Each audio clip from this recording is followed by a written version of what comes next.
नमस्कार. संघर्ष वृत्तवाहिनीमध्ये आपलं स्वागत. घेऊया ठाणे आणि आसपासच्या परिसरामधील घडणाऱ्या महत्त्वाच्या घडामोडींचा आढावा. ठाणे महानगरपालिकेच्या महसूल उत्पन्नात वाढ करण्यासाठी आणि थकबाकी वसुलीला गती देण्यासाठी आयुक्त सौरभ राव यांनी गुरुवारी सर्व विभागांची सविस्तर आढावा बैठक घेतली. प्रत्येक विभागाने निश्चित महसूल उद्दिष्ट वेळेत पूर्ण करण्यासाठी आवश्यक ते नियोजन करून परिणामकारक कामगिरी करावी असे कडक निर्देश त्यांनी दिले आहेत. माजीवाडा येथील अर्बन रिसर्च सेंटरमध्ये झालेल्या बैठकीला अतिरिक्त आयुक्त 1 संदीप माळवी, अतिरिक्त आयुक्त 2 प्रशांत रोडे, सर्व उपायुक्त, सहाय्यक आयुक्त, कर निर्धारण संकलन विभागाचे अधिकारी तसेच विविध विभागांचे प्रमुख उपस्थित होते. बैठकीत थकबाकी वसुली, चालू आर्थिक वर्षातील उत्पन्न, मागील वर्षाच्या तुलनेतील कामगिरी, प्रभागनिहाय लक्ष्यपूर्ती, प्रलंबित प्रकरणे, ज्यांची मालमत्ता कराची थकबाकी आहे ती वसूल करणे, ज्या मालमत्तांची कर आकारणी झालेली नाही त्यांना कर आकारणी करणे, अनधिकृत बांधकामे आणि महसूल वाढीसाठी आवश्यक उपाययोजनांचा सविस्तर आढावा घेण्यात आला आहे.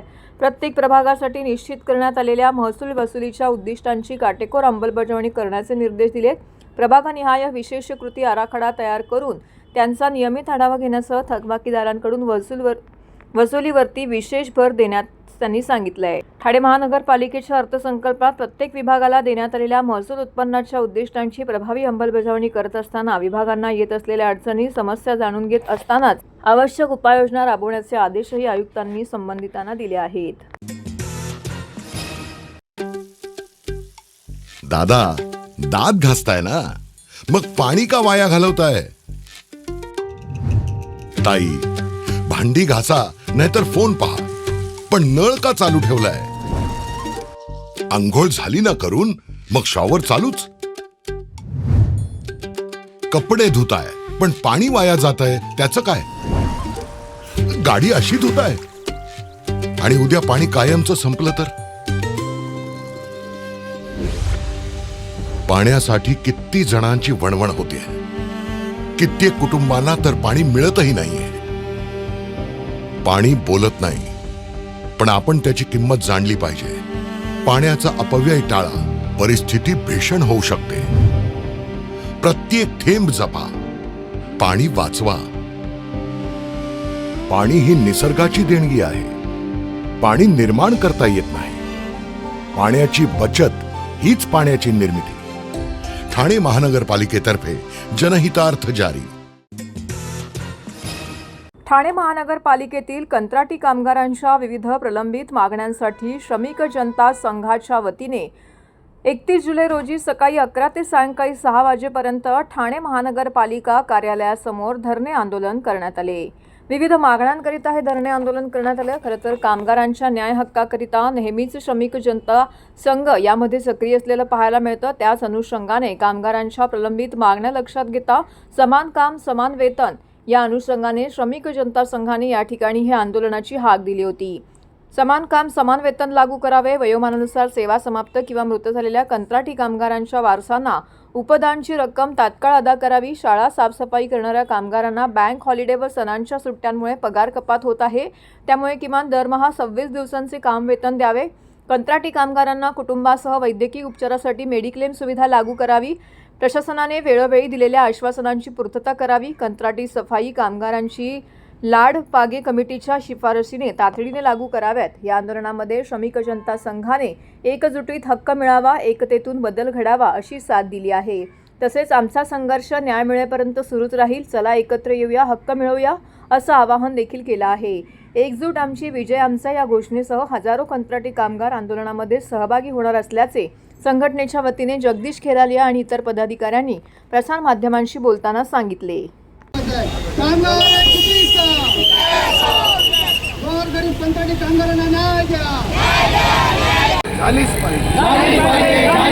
सर्व कंत्राटी कामगारांना वैद्यकीय उपचार सुविधा लागू झालीच पाहिजे. आयुक्तांनी केलेले वादे पूर्ण करावे. नगरपालिकेचे कंत्राटी कामगार वेगवेगळ्या खात्यांचे या ठिकाणी आंदोलन करत आहेत. आम्ही गेल्या अनेक वर्षांपासून महापालिकेकडे पाठपुरावा करतोय कंत्राटी कामगारांच्या प्रश्नांसाठी. त्याच्यामध्ये समान कामाला समान वेतन द्या, ग्रॅच्युटी ज्या कामगारांना वयोमानानुसार कमी केलं जातं किंवा ते मयत झालेत त्यांना ग्रॅच्युटीची रक्कम द्या. 21,000 वेतन झाले म्हणून ESIC बंद केली आहे. तर आमचं म्हणणं आहे पर्यायी वैद्यकीय उपचार सुविधा लागू करा आणि ज्या कामगारांसाठी सरकारने 1972 साली लाड पागे समिती नेमली होती त्या समितीच्या शिफारसी कायम कामगारांना तुम्ही लागू करता, पण कंत्राटी कामगार सुद्धा तेच काम करतायत सफाई कामगार घाणीचे, तर त्यांना सुद्धा लाडपागे समितीची शिफारसी लागू करा। शिक्षण विभागामध्ये जे कामगार काम करतात शाळा साफसफाईच्या त्या कामगारांना सुट्ट्या पडल्या की त्यांना पगार दिला जात नाही, काम दिलं जात नाही, पण इतर शिक्षकेतर कर्मचाऱ्यांना किंवा शिक्षकांना पूर्ण भरून दिलं जातं। आमची मागणी आम्हाला काम द्या आणि पगार द्या, आम्ही फुकट मागत नाही। आयुक्तांनी ह्या सगळ्या मागण्या 12 मे 2026 रोजी महापौरांच्या अध्यक्षतेखाली झालेल्या बैठकीमध्ये सर्व अधिकारी आणि पदाधिकारी म्हणजे उपमहापौर, विरोधी पक्ष नेते, सभागृह नेते, गटनेते सर्वांच्या समक्ष जे निर्णय घेतले त्याची अंमलबजावणी अजूनही झालेली नाही। आमची मागणी आहे जो वादा किया है वो पूरा करो, जे वादे केलेले आहेत ते पूर्ण करा। अजूनपर्यंत अधिकारी इतके मगरमच्छ झालेले आहेत की 12 मे 2026 ची जी मिनिट्स आहेत ते सुद्धा या अधिकाऱ्यांनी तयार केलेले नाही। म्हणजे येरे माझ्या मागल्या आम्ही सारखा मागण्या करतो हे मान्य करतात आणि ती वादे पूर्ण करत नाही, म्हणून या ठिकाणी आम्ही आंदोलनाला जमा झालेले आहोत आणि अधिकाऱ्यांची जबाबदारी निश्चित झाली पाहिजे। जर चूक करत असतील तर जे कंत्राटदार कामगारांवर अन्याय करतात त्यांच्यावर सुद्धा कारवाई झाली पाहिजे, या आमच्या मागण्या आहेत। शासन आणि प्रशासन हे सर्वसामान्यांचे लोकसेवक आहेत, त्यामुळे सर्वसामान्य गरजूंसाठी मेहनत घेऊन पारदर्शकतेने काम करूया असं प्रोत्साहनात्मक उद्गार महसूल मंत्री चंद्रशेखर बावनकुळे यांनी काढले आहेत। जिल्हाधिकारी कार्यालयामध्ये महसूल मंत्री बावनकुळे यांच्या अध्यक्षतेखाली महसूल भूसंपादन मुद्रांक शुल्क नोंदणी विभागाची आढावा बैठक पार पडली, त्यावेळी ते बोलत होते।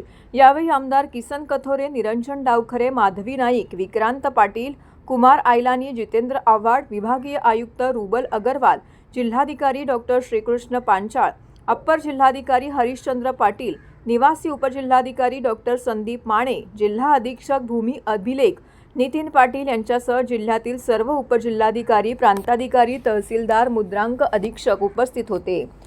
जिल्हाधिकारी डॉक्टर श्रीकृष्ण पांचाळ यांनी विषयनिहाय महसूल मंत्री महोदयांना संगणकीय सादरीकरणाद्वारे जिल्ह्यातील महसूल विभागाचा कामकाज आढावा सादर केला। यावेळी बावनकुळे यांनी उपस्थित अधिकाऱ्यांना मार्गदर्शन करताना सांगितलं की हे शासन सर्वसामान्यांसाठी काम करणारं शासन आहे। प्रशासन म्हणून आपली नैतिक जबाबदारी आहे की शेवटच्या घटकांपर्यंत आपले शासकीय लाभ पोहोचायला हवेत। आपण लोकांचे सर्व प्रकारे रक्षक बनले पाहिजे। आपण काम पारदर्शकपणे मानवी संवेदना जागृत ठेवून करावे। अनावधानाने झालेली चूक निश्चित क्षमापित केली जाईल, मात्र विशिष्ट हेतूने निष्काळजीपणाने बेफिकीरपणाने केलेली चूक कदापि माफ केली जाणार नाही, तर त्याबाबत संबंधिताला कठोरात कठोर शासन मात्र नक्कीच केलं जाईल असं त्यांनी स्पष्ट केलं आहे। महसूल व वन विभागात नोकरी लावून देण्याचं आमिष दाखवत तब्बल 17 लाख रुपयांची फसवणूक करणाऱ्या टोळीचा भिवंडी गुन्हे शाखेने पर्दाफाश केला आहे। या प्रकरणी 3 आरोपींना अटक करण्यात आली असून आरोपींकडून मंत्रालयातील वरिष्ठ अधिकाऱ्यांच्या बनावट स्वाक्षऱ्या, शिक्के आणि बनावट नियुक्तीपत्रांचा वापर केल्याचं तपासात समोर आलेलं आहे। आरोपींविरुद्ध यापूर्वीही महाराष्ट्रातील विविध पोलीस ठाण्यांमध्ये अनेक फसवणुकीचे गुन्हे दाखल असल्याची माहिती पोलीस उपायुक्त गुन्हे अमरसिंह जाधव यांनी दिली आहे। तक्रारदार दर्शन संतोष पाटील, राहणार काल्हेर भिवंडी यांनी दिलेल्या माहितीनुसार इम्रान उर्फ श्याम विठोबा खटकर याने महसूल व वन विभागात सरकारी नोकरी लावून देण्याचं आमिष दाखवलं। विश्वास संपादन करण्यासाठी मंत्रालयातील वरिष्ठ अधिकाऱ्यांच्या नावाने बनावट शासकीय पत्रे, स्वाक्षऱ्या, शिक्के तयार करून तक्रारदारांकडून ऑनलाईन बँक व्यवहार आणि रोख स्वरूपात 70 लाख रुपये उकळण्यात आले। फसवणुकीनंतर तक्रारदाराच्या नावाने बनावट नियुक्तीपत्र तसेच ओळखपत्र देण्यात आले। तक्रारदार संबंधित विभागात नियुक्तीपत्र घेऊन गेले असता त्याने हे नियुक्तीपत्र बनावट असल्याचं समजलं। आपली फसवणूक झाल्याचं समजल्यावरती त्याने नारपोली पोलीस ठाण्यामध्ये तक्रार दाखल केली। त्यानंतर हा तपास भिवंडी गुन्हे शाखेकडे वर्ग करण्यात आला। गुन्हे शाखेच्या तपासामध्ये श्याम विठोबा खटकर, जुगल कुमार लोडाया उर्फ लोधिया आणि रवींद्र दयालसिंग शंखुडुरा या तिघांना अटक करण्यात आली आहे। तिन्ही आरोपी सध्या पोलीस कोठडीमध्ये असून याचा पुढील तपास सुरू आहे। भिवंडी गुन्हे शाखेने नागरिकांना आवाहन केलं आहे की सरकारी नोकरी मिळवून देण्याचं आमिष दाखवून पैसे मागणाऱ्या व्यक्तींवरती विश्वास ठेवू नये। अशा प्रकारची फसवणूक होत असल्याची माहिती मिळाल्यास तात्काळ जवळच्या पोलीस ठाण्यामध्ये किंवा भिवंडी गुन्हे शाखेशी संपर्क साधावा असं आवाहन यावेळी करण्यात आलं आहे। दर्शन पाटील राहणारा भिवंडीचा आहे। त्याने गुन्हे शाखेकडे तक्रार दिली होती की त्याची 70 लाख रुपये घेऊन मंत्रालयात नोकरी लावतो किंवा महसूल वन विभागात नोकरी लावतो म्हणून फसवणूक केली होती. त्या अनुषंगाने नारपोली पोलीस स्टेशन येथे गुन्हा दाखल केला. त्या गुन्ह्याचा तपास गुन्हे शाखा घटक 2चे पोलीस निरीक्षक शीतल राऊत आणि त्यांची टीम यांनी ACP शेखर बागडे यांच्या परीक्षणामध्ये तपास सुरू केला. त्या तपासामध्ये असं निष्पन्न झालं की श्याम खतकर, जुगल लोडाया आणि रवींद्र शंकुआ या 3 आरोपींनी पीडिताची फसवणूक केली आहे. त्याच्याकडून 70 लाख रुपये घेऊन त्याला बनावट नियुक्तीपत्र महसूल वन विभागात टंकलिपिक या पदावरचं बनावट त्याला नियुक्तीपत्र दिलं. त्या अनुषंगाने 3 आरोपींना अटक केलेली आहे. या 3 आरोपींचा पोलीस कोठडी रिमांड उद्यापर्यंत आहे. त्याचबरोबर आरोपी श्याम खतकर याच्या विरुद्ध 9 गुन्हे यापूर्वी दाखल आहेत. जुगल लोडा या आरोपीविरुद्ध 2 गुन्हे दाखल आहेत आणि रवींद्र शंकुआ या आरोपीविरुद्ध यापूर्वी 2 गुन्हे दाखल आहेत.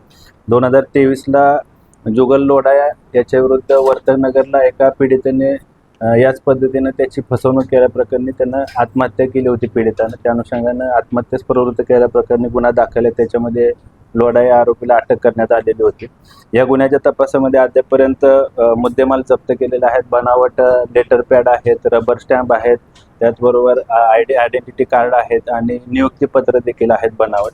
त्या अनुषंगानं आम्ही अधिक तपास करत आहोत. गुन्ह्यामध्ये बराच मुद्देमाल जप्त करण्यात आले. त्याला लिपिक आणि टंकलिपिक किंवा लिपिक या पदावर वन विभागात महसूल विभागात नोकरी लावतो असं त्याला बनावट नियुक्तीपत्र देखील त्याने दिलं होतं. यांची मोडच अशी आहे की हे सुशिक्षित बेरोजगार यांना हेरून त्यांच्याकडून पैसे घ्यायचे, त्यांना आम्हीच दाखवायचे की तुम्हाला आम्ही नोकरी लावतो आणि त्या अनुषंगाने त्यांचे जे काही प्रश्नपत्रिका असतील किंवा उत्तरपत्रिका त्याला पोस्टाने घरी पाठवायचे हे आरोपी विक्टिमला किंवा त्या पीडिताला. त्याच्यानंतर त्याला काही दिवसानंतर त्याला नियुक्तीपत्र देखील देण्यात यायचं. सध्या आमच्याकडे दर्शन पाटील याच्या फिर्यादीवरून गुन्हा दाखल झालेला आहे. तर तसेच या तपासामध्ये अजून 8 विक्टिम किंवा पीडित सुशिक्षित बेरोजगार आहेत. ते देखील आमच्याकडे अप्रोच झालेले आहेत. त्या अनुषंगाने तपास सुरू आहे. त्याचबरोबर काल मुंबईत कपरेड पोलीस स्टेशन येथे देखील यांच्यावर गुन्हा दाखल झाला. हे मोठं रॅकेट आहे. अजून याच्यामध्ये आरोपी असण्याची शक्यता आहे. काही आरोपी तपासामध्ये निष्पन्न देखील झालेले आहेत आणि महाराष्ट्रामध्ये किंवा इतर राज्यामध्ये किंवा दिल्लीमध्ये देखील रेल्वेमध्ये नोकरी लावतो असं देखील काही तपासामध्ये काही गोष्टी निष्पन्न झाल्या. त्या अनुषंगाने देखील आम्ही तपास करत. या निमित्तानं मी आवाहन करतो की अशा प्रकारची जे विक्टीम आहेत किंवा पीडित आहेत, सुशिक्षित बेरोजगार आहेत, त्यांची जर फसवणूक झाली असेल तर त्यांनी गुन्हे शाखेकडे संपर्क करावा. त्या अनुषंगाने आम्ही पुढील कायदेशीर कारवाई करू. शक्यता नाकारता येत नाही. त्या अनुषंगाने आम्ही तपास करत आहोत.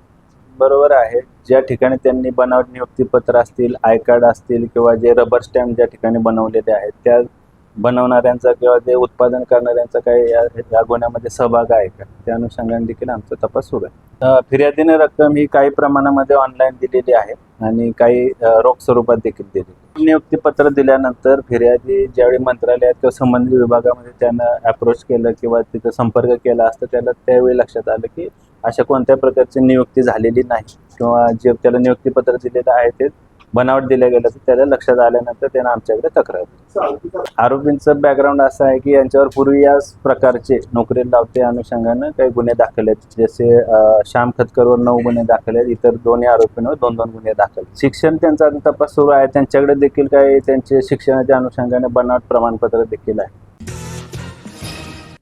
तर हे होतं संघर्ष वृत्तवाहिनीचं आजचं बातमीपत्र. उद्या पुन्हा भेटू याच वेळी याच ठिकाणी ताज्या घडामोडींसह. तोपर्यंत नमस्कार.